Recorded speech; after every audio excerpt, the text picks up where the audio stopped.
Hi, this is Susan Regan, and welcome to my December newsletter. This December, I decided to give you some very timely tips on time management. Pun intended there. So, we get into a big anxiety rush during the holidays typically. Most of us do. Especially if you have kids and you're finishing off the year and there's a million more apparent family events going on, probably in the office, lots of office parties and gatherings, and with extended family the same. So I wanted you to go into this holiday season just having a few concepts to strategize. So the first is, let me talk about anxiety. So when we rush, when we have that cortisol buildup, something happens to us where we go into fight or flight. One way to counter that is to really align and balance the sympathetic nervous system. And you can do that just by breathing. So I'm going to give you a breathing technique to do and use it whenever you're feeling like that angst, or I've got to finish this, or I'm rushing to that, or I just have too much to do and I'm overloaded. So take a few minutes, feel your feet on the floor, and I want you to take 5 breaths. Count 5 as you're breathing in.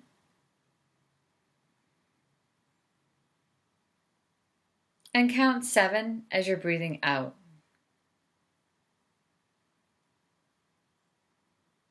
What I want you to notice on the next breath is where your breath starts and stops and where it meets.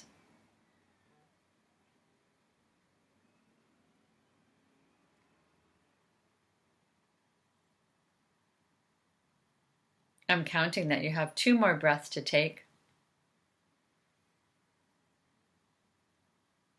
Do it at your own rhythm. And again, notice where the breath starts, where the exhale stops, and where the breath meets. If you can focus on your breath and the rhythm of your breath and the cycle of the inhale and exhale, it will disconnect that fight or flight response. So here's 4 tips for you. The body gets into anxiety when it hasn't solved something, or it feels like it can continue worrying about this unresolved thing. So if something's worrying you, I want you to think about what you're going to do about it. And if we go into our minds, we're usually worrying about something. Sometimes it's the same thing over and over again. So take a minute and notice if there's any worry in there. And if there is, I want you to think about 3 things that you can do to handle that worry, to focus on that worry, to give that worry some time. Note that, do that, and store that worry in a different place in your mind where there's a resolution center in your mind. Store that worry there. Remind yourself of the solutions you're going to try. The second thing is that we often have tons of stuff to do, lists to do, things that we got to do before we go to the thing that we're going to go to. So I want you to use the 2-minute rule. If you can do that task in 2 minutes, do it. And if you can't, put it in a place where you have some time to work on it. Remember, it goes in the resolution center of your mind, so it doesn't take up space and energy just floating around your mind.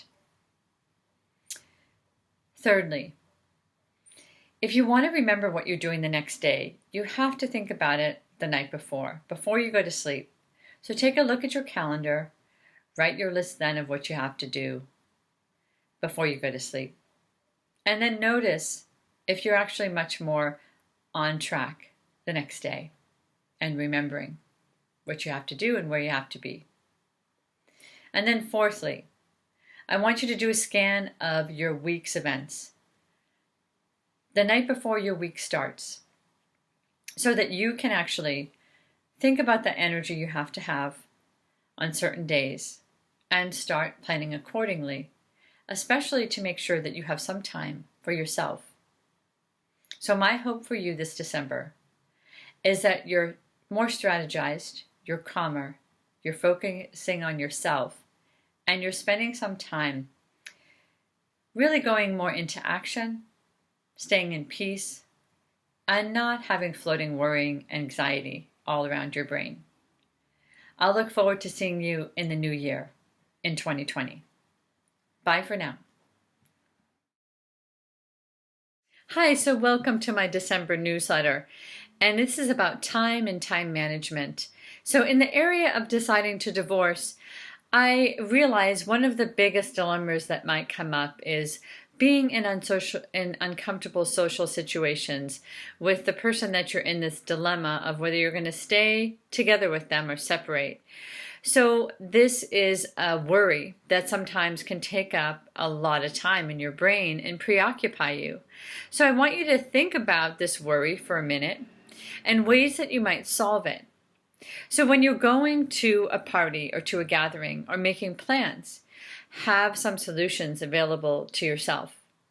Anything could work as long as it settles your mind. Not going for a little bit, going with a friend, going with a particular person in mind that you're going to talk to, or a particular part of the evening that you might enjoy.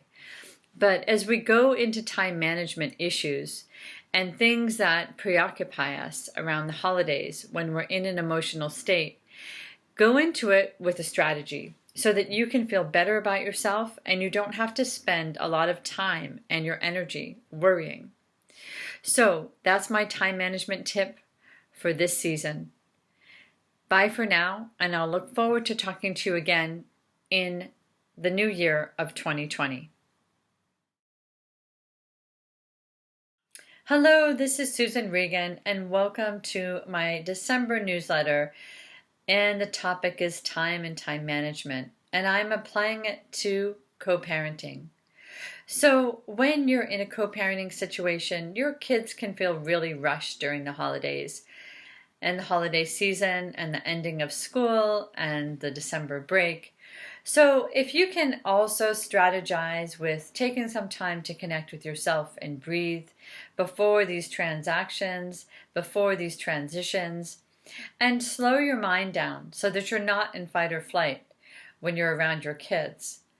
And see if you can really strategize about how much your week is filling up, where you have to spend your energy, where you're going to get your energy, and see if you can be more predictable, more planned for each day.